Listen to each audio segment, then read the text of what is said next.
Happy Sunday, everyone. I hope you're doing well. For the next couple of days, I want to focus on canine cognition. It's really important that we understand exactly why our dogs think the way they do. And if you've been following along on these Facebook Live videos I've been doing, then you kind of know I'm really big about understanding something before I start trying to modify it or shift it or experiment with it, what have you. And as you found out in yesterday's videos, there's new terms coming on the scene here that are either old terms or new terms being used in a new context, what have you. And it can be very confusing when you're trying to train your dog. You're trying to understand, why does my dog do what it does? And what can I do to possibly shape that behavior, change that behavior, disrupt that behavior, deactivate it? And the list goes on and on and on. So as I've done my research and I've gotten a lot of feedback from you guys, I've kind of discovered, okay, there's a lot of confusion out there when it comes to what terms are actually being used. What do they actually mean? Do they fit in the context in which they're being used to explain why our dogs do what they do? So bear with me for the next couple of videos, because I really kind of want to shed a little bit of light on that. And I think once we're cleared up on that, then as I move down the road and explain many behaviors, why our dogs do what they do and what we can do about it to prevent it or to enhance it, well, then you'll have a better understanding of why I choose to use certain terms and why I fit them into my explanations for you guys. Again, it's all for your benefit. It's also for my benefit, so that we all stay on the same darn page. Well, first of all, right off the bat, what is cognition? Cognition, at the end of the day, can be explained as nothing more than the mental transformation of sensory input into knowledge about the environment and the flexible application of that knowledge. So in other words, once you get this knowledge coming in through your eyes, through your nose, through your ears, through your touch and everything else, what do you do with it? What do you do with all that knowledge? Well, dogs use it. They use all of it. You ever hear all the time from people saying, man, we only use 10% of our brains? Well, maybe we do. Tell you what, dogs use all of it, every single bit of it. And what they use can be used for you or against you. So let's get to learning a few things and a few capabilities and how dogs actually apply this knowledge that is flooded into their senses, and how they filed it away, cataloged it over here, and how they're going to use it. Well, one of the interesting things that I have learned over the years is that there are some animals that can learn without an apparent or obvious reward happening right then and there. They certainly can, and we call that latent learning. Latent learning. And for instance, a wolf, for example, can travel into a territory at the far reaches of their own territory, their own home range, or into another home range. And while they're there, they're gathering tons of information. Hey, what's the temperature like here? It's really hot down in the valley. It's much cooler up here. There's fewer pests up here.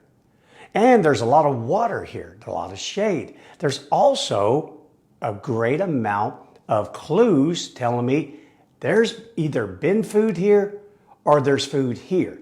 They can tell if other predators have traveled through the area. They can tell if herbivores have traveled through the area. And by telling that, the information that they gather, how fresh it is, how old it is, they can even tell from the scat of other predators. Hey, what have they been eating? They can tell from the herbivores, what have they been eating? And the ungulates. If they know that, then they know where those plants exist. And if they know that, they know where to go find food. So all this may not be used right then and there while they're on the spot, but it will be stored away for later use. And guys, that's so important, because in the dog training world, we are so in tune, so programmed that every time that our dogs actually just can't learn without us every single time rewarding them for something good. We kind of disrespect them when we do that. We think that every time our dog does something that really makes us go, wow, that was super good, you're super smart, way to go, we feel that we have to reward them either verbally, with a lot of praise, or we have to pet them, or we have to give them a treat. And yeah, that's fun, and yes, that is needed.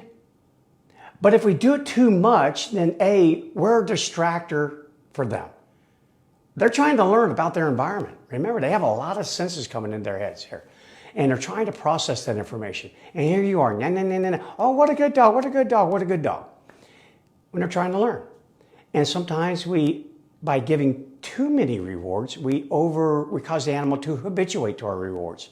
Suddenly they just don't mean what they used to mean. Yeah, they tell me I look good all the time. They tell me I do good all the time. And we lose the value of it. So know this, animals are more than capable of latent learning, meaning they don't have to have a reward right when something happens, when they've explored something through free exploration, and they've learned through their own self-discovery. We don't have to turn right around and give it some artificial or some obvious or apparent reward right then and there for them to learn that. Another case in point, just with dogs. One of our dogs, he's a Morkie named Dave. You've heard me talk about him several times on these videos. He got a nickname Chicken, aka Chicken, for a reason. He's pretty much afraid of a lot of things in life. Well, if we take him to someone else's home, one of the first things we do is we allow him to explore the home.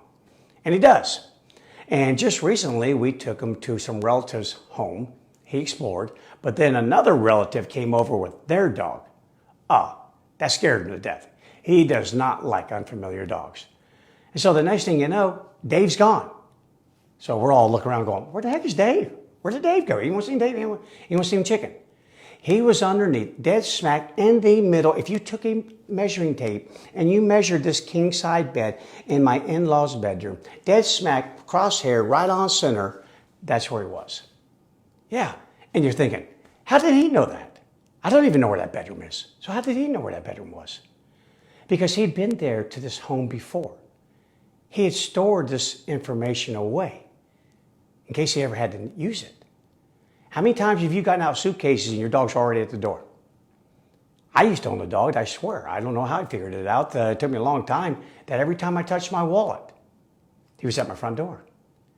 They learn watching us, smelling us, listening to us, and they're storing this information away for later use. And that, at the end of the day, that's a really cool thing.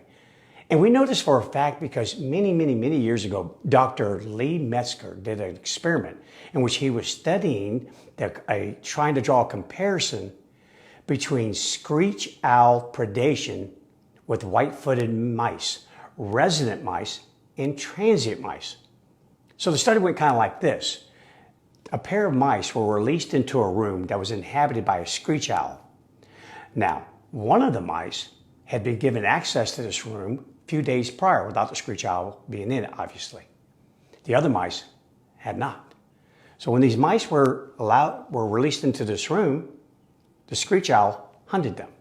And in 17 trials, the screech owl was able to catch 13 of the mice. And only 2 of them were resident mice, mice that had been allowed to explore the room previous to the little trial. All the other 11, no, they were the transient mice. They were not the resident mice. And therefore, they didn't have knowledge of the room. They didn't have knowledge of a safe place to go. And so they were easy victims for the screech owl.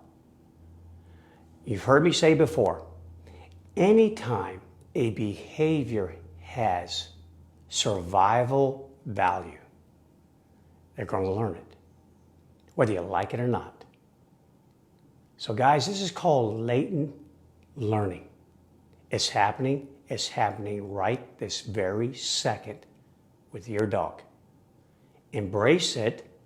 Write these 2 words down, latent learning, because I will be referring back to those words in future videos come up here real soon as I explain when you should reward your dog, when you shouldn't, when you should correct, and when you shouldn't.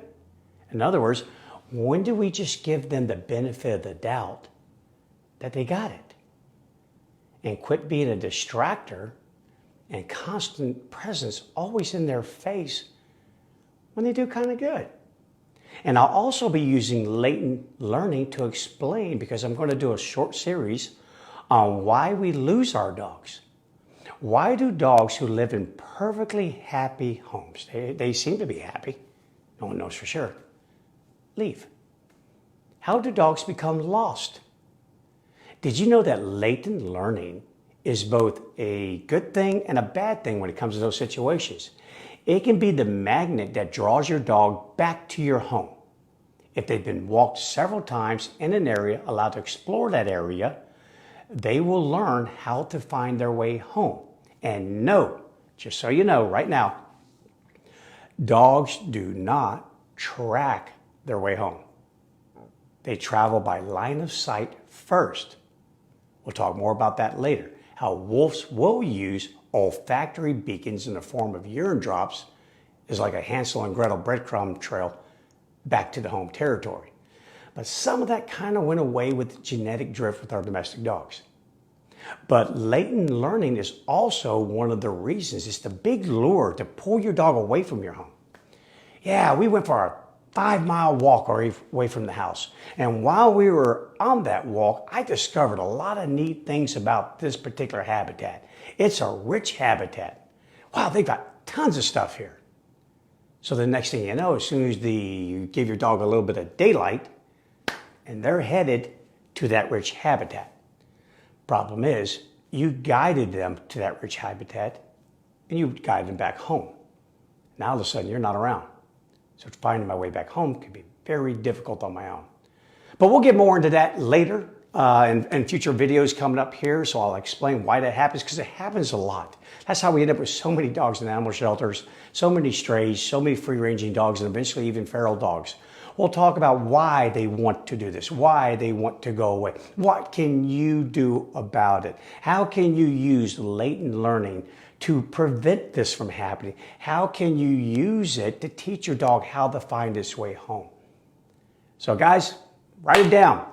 Latent learning. We are going to move on this week also and talk about social learning. We're going to talk about stimulus enhancement. We're going to talk about observational learning.